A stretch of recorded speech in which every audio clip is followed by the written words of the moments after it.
Now that the philosophy of constant under-delivery and constant disappointment has finally killed Destiny 2, I can finally say something that sounds insane. Destiny might be in the best place it has been in since Forsaken. Not because the player count is bigger, not because Bungie suddenly solved every problem that has been slowly poisoning this game for years, but because the illusion is dead. For years, this game survived on potential. It survived on being the only game in its lane. Nothing else really did what Destiny did at Destiny's scale. So even if people were frustrated, where else would they go? What other game offers what Destiny offers? It survived on the idea that the next expansion would absolutely fix everything. The next season would make the grind worth it.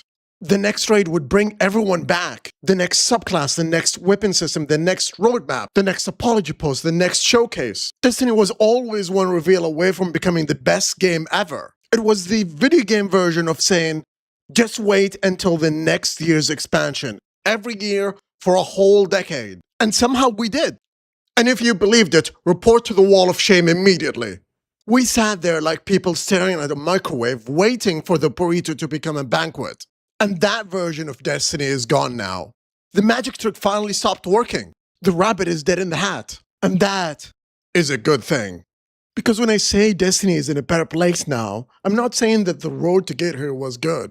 Because it wasn't. It was embarrassing. They sunset 75% of the game and thought it was a great idea. This was the result of years of mismanagement from the people at the top. While the actual developers, artists, writers, designers, and community people were the ones who paid the price.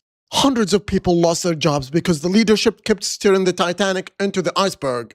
Then everyone acted shocked when it came out that Bungie had reportedly missed revenue targets by nearly 50%.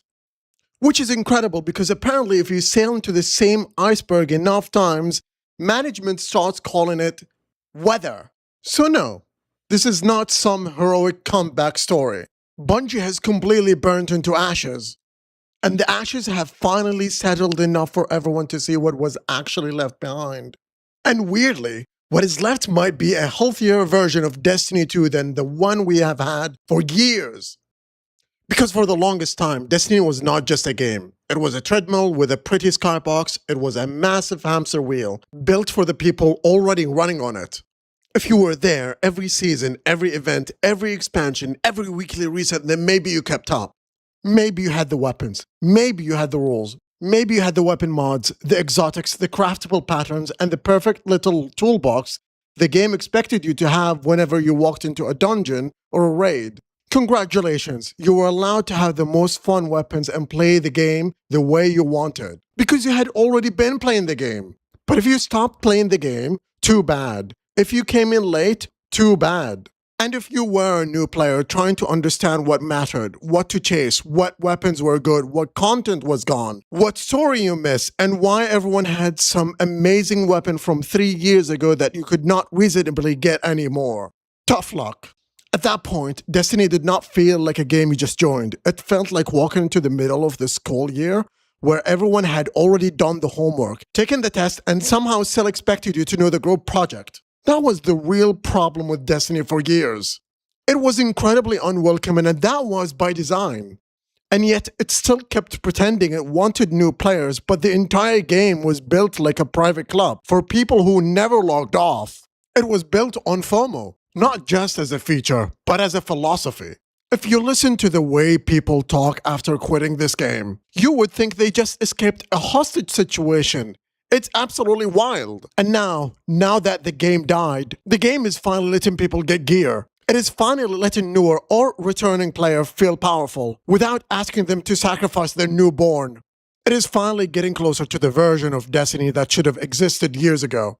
A looter shooter where the fun part is getting cool gear and using it, not punishing new players that were not present during some sacred 6-week window in 2021. Because that was insane. It was always insane.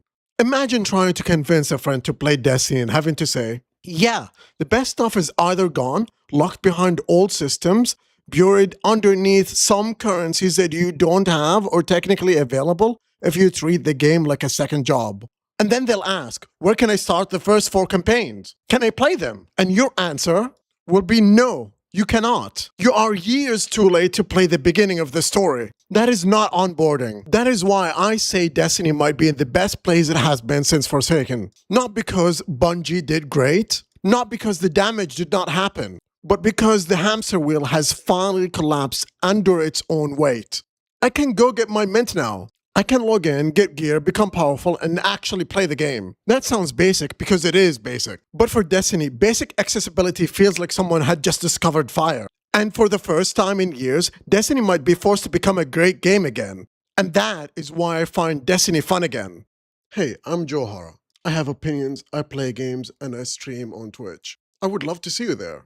Thank you for watching.